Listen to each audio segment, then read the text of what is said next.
దేవునికి మహిమ కలుగును గాక. ప్రార్థన చేద్దాం. పరిశుద్ధమైన తండ్రి, దయగలిగిన దేవా, నీ ఘనమైన నామానికి కృతజ్ఞతాస్తుతులు చెల్లిస్తున్నాం.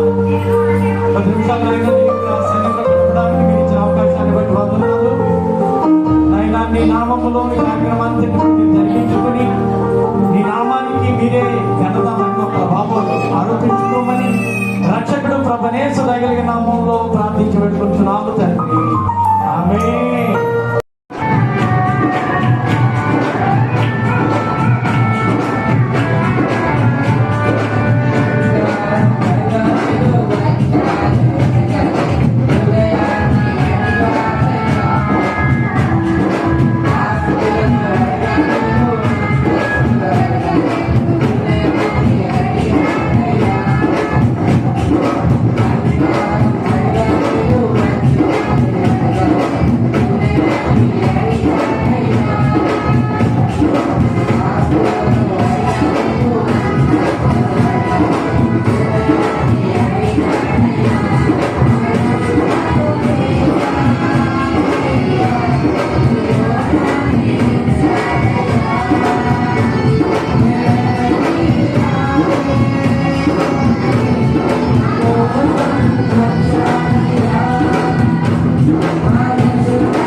బంగారం అడగలేదు, వజ్రాలు అడగలేదు, హృదయాన్ని అడిగాడయ్యా. ఆస్తులను అడగలేదు, అంతస్తులు అడగలేదు, హృదయాన్ని అడిగాడయ్యా. బంగారం అడగలేదు, వజ్రాలు అడగలేదు, హృదయాన్ని అడిగాడయ్యా. ఆస్తులను అడగలేదు, అంతస్తులు అడగలేదు, హృదయాన్ని అడిగాడయ్యా.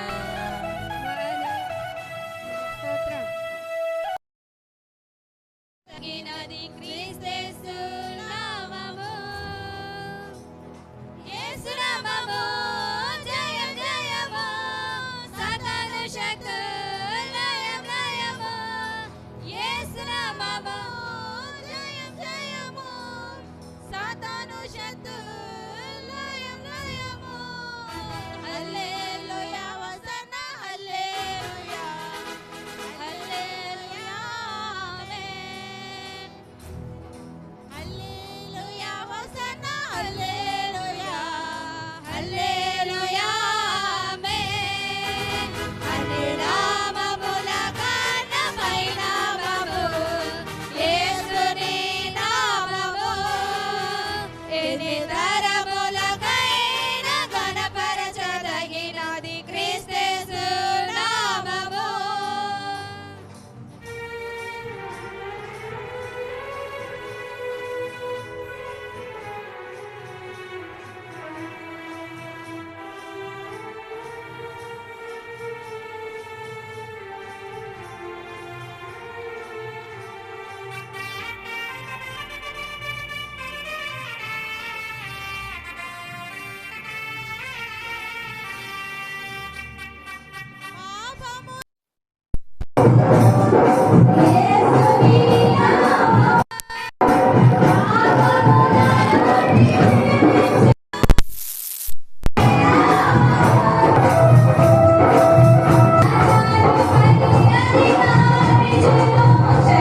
Thank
హల్లెలూయా.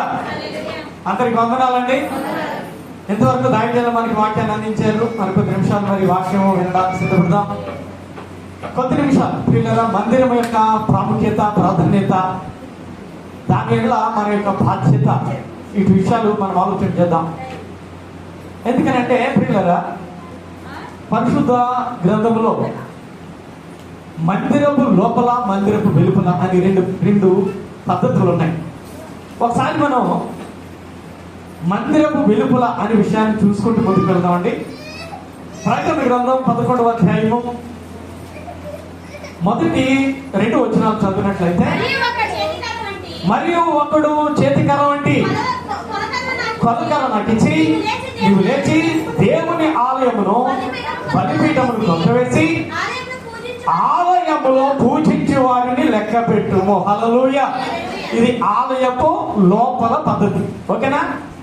ఇప్పుడు ఆలయపు వెలుపల చూడండి. ఆలయములకు వెలుపటి ఆవరణను కొలత వేయక విడిచిపెట్టుము, అది అన్యులకు ఇయ్యబడెను. హల్లెలూయా. మొట్టమొదటి మందిరంలో మనం గమనించాల్సింది మందిరపు లోపల, మందిరపు వెలుపల. ఈ రోజున మందిరపు లోనికి వస్తే ఏం జరుగుతుంది? మందిరపు వెలుపల ఎవరు ఉంటారు? సర్వసాధారణంగా చాలా మంది మందిరానికి వచ్చి కూడా మందిరపు లోపల కూర్చోలేని పరిస్థితిలో అనేకులు ఉండిపోతూ ఉంటారు. ఇక్కడ మందిరపు లోపల స్తుతి ఆరాధన జరుగుతుంది. కాబట్టి దేవుణ్ణి పూజిస్తూ ఉన్నారు. ఎందుకు మందిరపు లోపల స్తుతి ఆరాధన జరుగుతుంది?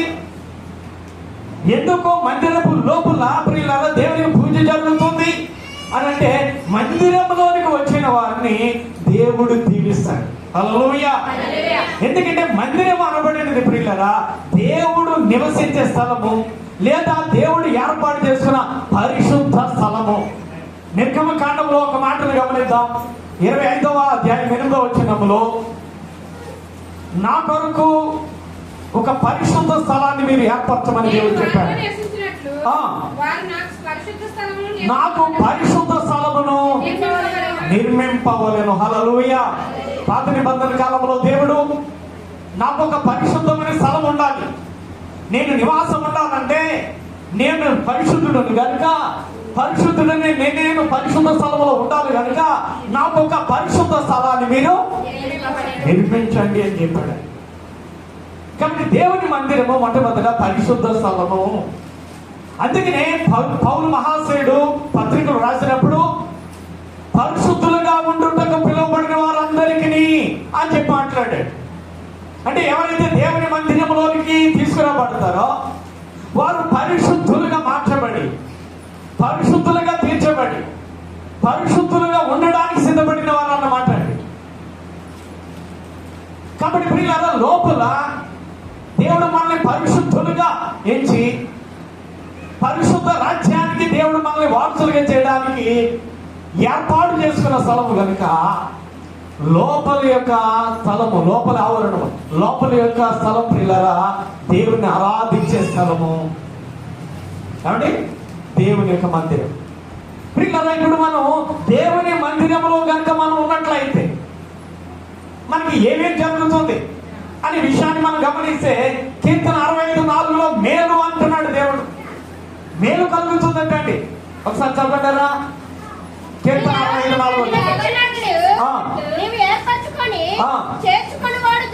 ధన్యుడు నీ పరిశుద్ధాలయము చేత నీ మందిరములోని మేలు చేత తృప్తి పొందెదము. అది మేలు చేత నేను తృప్తి పొందుతున్నాం అంటే దేవుడు తన పరిశుద్ధ మందిరంలో మేలులు అనుగ్రహిస్తూ ఉన్నాడు. ప్రియులారా పరిశుద్ధ మందిరంలోకి వచ్చి దేవుని ఆరాధించడానికి సిద్ధపడిన ప్రతి ఒక్కరికి కూడా దేవుడు మేలు చేయడానికి సిద్ధపడుతూ ఉన్నాడు.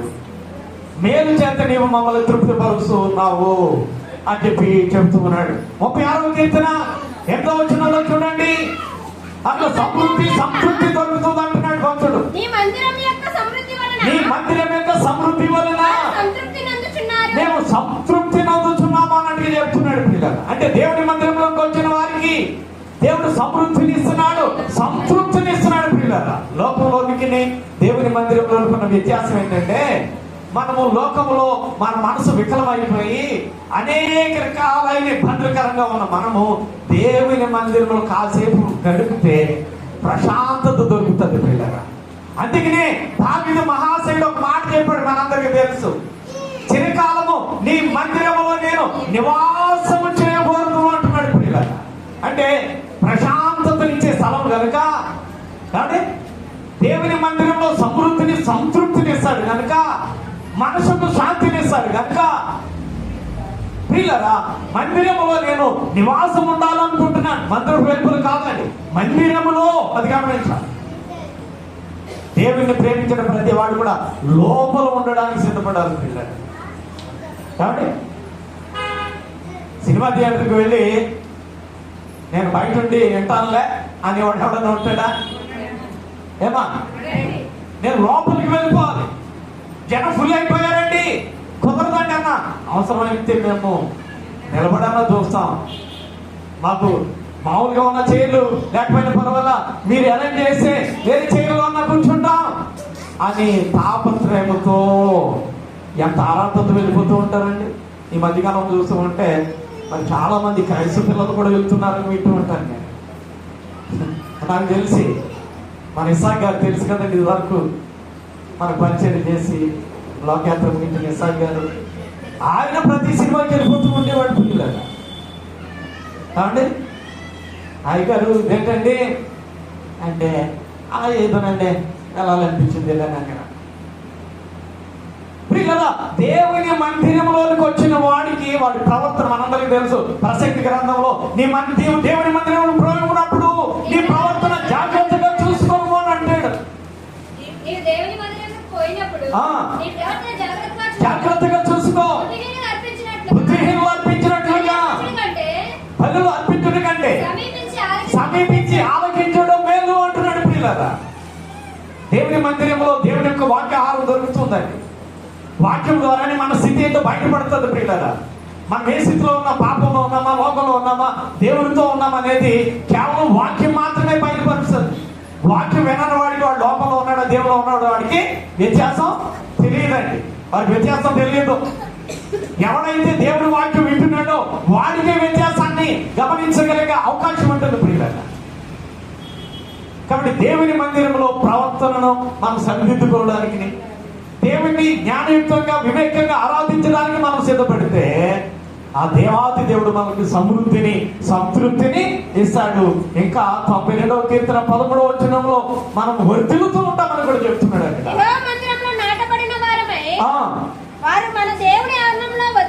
వర్ధిల్లుతూ ఉంటారు. హల్లెలూయా. ఏమవుతూ ఉంటారంట? వారు వర్ధిల్లుతూ ఉంటారు. వర్ధిల్లడం అంటే దినదినం అభివృద్ధి చెందడం పిల్లలు. వాళ్ళు వర్ధిల్లుతూ ఉంటారు. అందుకనే దేవుని మందిరంలోకి వెళ్ళడం అనేది మనం ఇష్టపడాలి ప్రియులు. ఇష్టపడి దేవుని మందిరానికి చేయాలి ప్రియుల. బైబిల్ గ్రంథంలో 122వ కీర్తన 1వ వచనంలో అనినప్పుడు నేను సంతోషించాను అంటున్నాడు. వెళ్దామా దేవుని మందిరానికి అంటేనట ఆ వ్యక్తి సంతోషించాడట. దేవుని మందిరం వెళ్దామంటే సరే వస్తాను పదాన్ని వాళ్ళు ఎవరు? దేవుని మందిరాన్ని ప్రేమించేవారు. అంతేనా? ప్రేమించేవారు వెళ్దామంటారండి. ప్రేమించలేకపోతే మనం చాలా పనులునండి నేను రాలేనంటారు. దేవుని మందిరంలో మన సంతృప్తి దొరికేటప్పుడు ఆ మందిరాన్ని ప్రేమించాలి. ఆ మందిరం అంటే మనం ఆసక్తి చూపాలి. వెళ్ళడానికి మనం ఇష్టపడాలి. ప్రియులరా, మనం చూసినట్లయితే కీర్తన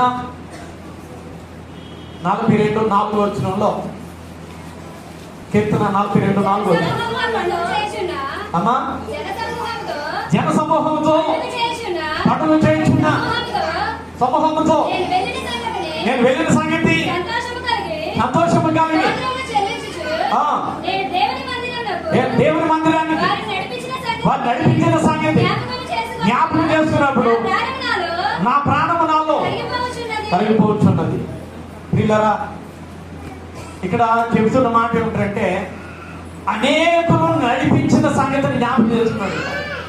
ఇప్పుడు మనం మేలు పొందుతున్నామండి.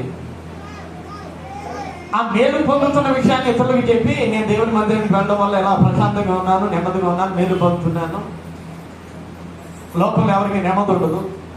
కాబట్టి నీవు కూడా దేవుని మందిరానికి వస్తే ప్రశాంతం దొరుకుతుంది రా అని చెప్పి అనేకులను మనం ఏం చేయాలంటే దేవుని మందిరానికి నడిపించాలి. ఇందాక దైవజనులు చెప్పాను, ఇక్కడ ఏమి జరగవు అక్కడ జరుగుతున్న నడండి అని చెప్పి నడిపించే వాళ్ళు ఎక్కువ ఉన్నారు మన మధ్యలో. అవునా? ఇక్కడ ఆత్మ బాగలేదు, ఇక్కడ చెప్పి గద్దింపులే తప్ప, సరిదిద్దడాలే తప్ప పాపాన్ని ఎంకరేజ్ చేసే స్థితి లేదు. అవును కదండి? కాబట్టి ఎక్కడికంటే వేరే చోటే బాగుంది, నా ఇష్టానుసారమైన భక్తిని అనుసరించవచ్చు, మేము కోరుకున్నది దొరుకుతుంది అని చెప్పి ఈ రోజున అనేక మంది మరొక చోటికి నడిపించే వాళ్ళు అనేక మంది కనబడుతున్నారు. పిల్లలా, మనము ఎక్కడైతే ఉన్నామో, ఏ సంఘములో అయితే ఉన్నామో అక్కడ నాటబడిన మొక్కల వలె ఉండాలి. ఎలా ఉండాలి? నాటబడాలి. మొక్క ఇక్కడి నుంచి అక్కడి నుంచి ఇక్కడికి వెళ్తే ఇదివరకు చెప్పాను మీకు, మొక్కకు స్థిరత్వం లేకపోతే దానికి బ్రతుకు ఉండదు పిల్లలు. ఏమంటే అది ఎదగదు, ఫలించదు అసలు. కాబట్టి స్థిరమైనది కావాలి పిల్లలు. స్థిరమైన విశ్వాసం ఉండాలి. ఎక్కడికి వెళ్తేనే నీకు మేలు జరుగుతుంది అనేది అబద్ధం. నీ మనసు సరైనది అయితే, మనందరికీ తెలుసు, అన్న దేవుని మందిరంలోకి వెళ్ళి దైవజనుడా ప్రార్థన చేయి, నా కొరకు నేను ఎలాంటి స్థితిలో ఉన్నానని దైవజనుని అడిగి ప్రార్థన చేసుకుని మేలు పొందిందా? తనకు తానుగానే ప్రార్థన చేసుకుని మేలు పొందిందా? దైవజనులు ప్రియులారా మీకు నేర్పిస్తూ ఉంటారు. మనం పాట పాడుతూ ఉంటాం, ఇది దేవుని బడి. బడి అంటే ఏంటి? పాఠాలు నేర్పిస్తూ ఉంటారు. అలాగే ఇక్కడ క్రమాన్ని నేర్పిస్తూ ఉంటారు. నీ జీవిత క్రమం, నీవు ఎలా ఉంటే బాగుంటుంది, నీవు ఏ స్థితిలో ఉంటే బాగుంటావో, నీవు ఏ స్థితిలో ఉంటే దేవునికి ఇష్టమవుతుందో అది నేర్పిస్తూ ఉంటారు సేవకులు. ఆ ప్రవర్తన నేర్చుకోవాలి. అంతేగాని నా ప్రవర్తన ఇంతే, నేను గుడికి వచ్చినా నా నోటి మాట తగ్గదు, నా ప్రవర్తన మారదు, కానీ నాకు దేవుడు మేలు చేశారు, ఇది అసంభవం అనుకోవచ్చు. వాడు ఏదో అనుకోవచ్చు. కాకుండా తాటి చెట్టు మీదకి వచ్చి వాలిందట. అది వర్షాకాలం, తాటికాయలు ముగ్గుతున్నాయి. కాకి ఎప్పుడైతే వాలిందో తాటిగా దండమని కింద పడిపోయాడు. కాకి అనుకుందట, చూసారా నా పవర్ ఎంతో, నేను తాటికాయని కింద పడేసాను అనుకుందట. అది పడేలా, కానీ అది అక్కడికి వచ్చి వాలే సమయానికి అది రాలిపోయే పరిస్థితి వచ్చింది కనుక దాన్ని కాకతాళీయం అని అంటారు. కాకతాళీయం అంటే తాడి చెట్టుకి కాకి ఉన్న దాని కాకతాళీయం అంటే అనుకోకుండా జరిగినది. కొన్ని చోట్లకు వెళ్తే నీకు అనుకోకుండా ఏదో జరిగితే అయ్యి బాబు ఇక్కడికి రాబట్టే జరిగింది అని నువ్వు అనుకుంటావు. బైబిల్ అలా చెప్పడం వల్ల నీ విశ్వాసమే, నువ్వు ఎక్కడికి వెళ్ళాలి నీ విశ్వాసం ప్రమాణంగా చూస్తాడు, తూకం వేస్తాడు. నీ విశ్వాసంలో ఉన్నావా? నీవు దేవుని ఎంత తగిన భక్తిలో ఉన్నావా? నీ భక్తి లేకుండా నువ్వు ఆయా రీతులుగా ఉండి దేవుడి ద్వారా మేలు కోరుతూ ఉన్నావా? దేవుడు ఏమైనా అన్యాయిస్తున్నాడండి? మనుషులు అన్యాయిస్తున్నాడు. మేలు చేసిన వాడు కీడు చేస్తాడండి మానవుడు. కానీ దేవుడు ఆలోచించాడు. దేవుడు న్యాయవంతుడు, యథార్థవంతుడు, నీతివంతుడు. ఆయన ఎవరికి అన్యాయం చేయవాడు కాడు. ఎవడు చేసిన దానికి ప్రతిఫలాన్ని తప్పకిస్తాడు. ఈ రోజున చెడుతనం చేసి వాళ్ళు మంచి ఫలాలు పొందుతున్నారు, ఆనందించిన వాటి ప్రతిఫలం ఒక రోజు భూమి మీద అనుభవించక తప్పదని బైబిల్ స్పష్టంగా చెప్తూ ఉంటుంది ప్రియుల. కాబట్టి మనం ప్రియులారా వాటన్నిటిని గమనించి దేవుని మందిరంలో దేవుడు మనకిచ్చిన క్షేమాన్ని గమనించి మనం దేవుని మందిరానికి రావాలి, బయట ఉండకూడదు. దేవుని మందిరం నుండి దేవుని ఆరాధించాలి. దైవజనుల ద్వారా చెప్పబడుతున్న మాటలు శ్రద్ధగా ఆలోచించాలి. తప్పేదో ఒప్పేదో తెలుసుకోవాలి. మన ప్రవర్తన దిద్దుకోవాలి పిల్లరా. తగినట్లుగా దేవుని ఆరాధించడం వల్ల, దేవుని సన్నిధిలో దేవునికి మహిమకరంగా గడపడం వల్ల, మన ప్రవర్తనను మనం సరిదిద్దుకోవడం వల్ల పిల్లరా దేవుడు మనకు మేలు చేస్తాడు. దేవుడు మనకు సమృద్ధినిస్తాడు. దేవుడు మనల్ని వర్ధింపజేస్తాడు. ఆ ప్రేమను బట్టి మనం అనేకులు నడిపించి మందిరాన్ని దేవునికి మహిమకరమైన మందిరంగా తీర్చడానికి అవకాశం ఉంటుంది. చివరిగా మందిరంలో దేవుడు ఉండడు. ఎవరుంటారు? దేవుడు ఏర్పాటు చేసుకున్న ప్రజలు ఉంటారు. హల్లెలూయా. ఏమా ఇదేంటండి ఆనాడు దేవుడు నివసించే స్థలం అన్నారు కదా అంటే పూర్వపు దినాలలో దేవుడు ఆ ప్రత్యేకతను కోరుకున్నాడండి. తర్వాత దేవుడు మనుషుల హస్తకృత్యములలో నేను ఏమాత్రము నివసించను అన్నాడండి. కట్టబడిన మందిరాల్లో దేవుడు ఉంటాడు. మరి ఎక్కడ ఉంటాడు? నీ దేహమే దేవుని ఆలయమని మీరు ఎదుగరా అన్నాడు. అవునా? దేవుడు ఇప్పుడు మనుషుల హృదయాలలో ఉండడానికి సిద్ధపడుతూ ఉన్నాడు. ప్రియులారా, ఈ మందిరంలో ఆయన నివసించాలంటే ఈ మందిరాన్ని మనం పరిశుద్ధంగా ఉంచాలి. ఈ మందిరాన్ని పరిశుద్ధంగా ఉంచాలని అంటే దేవుని వాక్యం ద్వారా దీన్ని శుద్ధి చేయాలి. దేవుని వాక్యం ద్వారా శుద్ధి చేయాలంటే దేవుని మందిరానికి వెళ్ళి దేవుని వాక్యమైన నీటిని మనం పొందాలి. అప్పుడు ఇది శుద్ధి అవుతుంది. దీనిలో ఆయన ఉండడానికి సిద్ధపడతాడు. కాబట్టి ఆ విషయాలు గమనించి ప్రియులారా, మనమందరము నివాసం చేయడానికి దేవుడు ఇచ్చిన మందిరాన్ని ప్రేమించి ఎవరు కూడా మందిరాన్ని అవమానపరిస్తే, చాలా మంది ఈ రోజుల్లో మందిరాన్ని అవమానపరిచే వాళ్ళు ఉంటారు. తెలుసో తెలియదు, అది తప్పు. ఎప్పుడు కూడా మందిరాన్ని గౌరవించాలి, మందిరాన్ని ప్రేమించాలి, మందిరంలో దొరికే ఈవులను మనం అనుభవించాలి. కాబట్టి ప్రతి ఒక్కరు కూడా ఈ విషయాన్ని గమనించి మరి జ్ఞానంగా దేవుని మందిరంలో నివసించే వారిగా ఉంటారని కోరుతూ ఇంతటి మాటలు ముగిస్తూ ఉన్నాను. దేవుడి కొద్ది మాటలు మనందరి వినికిడిలో భద్రము చేయడం గాక. ప్రార్థన. మహోన్నతుడా, దయగలిగిన తండ్రి, నీకు వందనాలు ప్రభువా. నాకంటే ముందు నీ దాసులు అందించిన వర్తమానాన్ని పిల్లలు విన్నారు. మరికొద్ది నిమిషాలు నీ దాసుడిగా నీ మాటలు వినిపించారు, విన్నారు. వినిన మాటలు హృదయంలో ఉంచుకొని వాటిని పరిశీలన చేసుకొని జ్ఞానయుక్తంగా నడవడానికి అవకాశం దయచేయండి. ఈ రోజు జరిగించబడిన ప్రత్యేకమైన కార్యక్రమం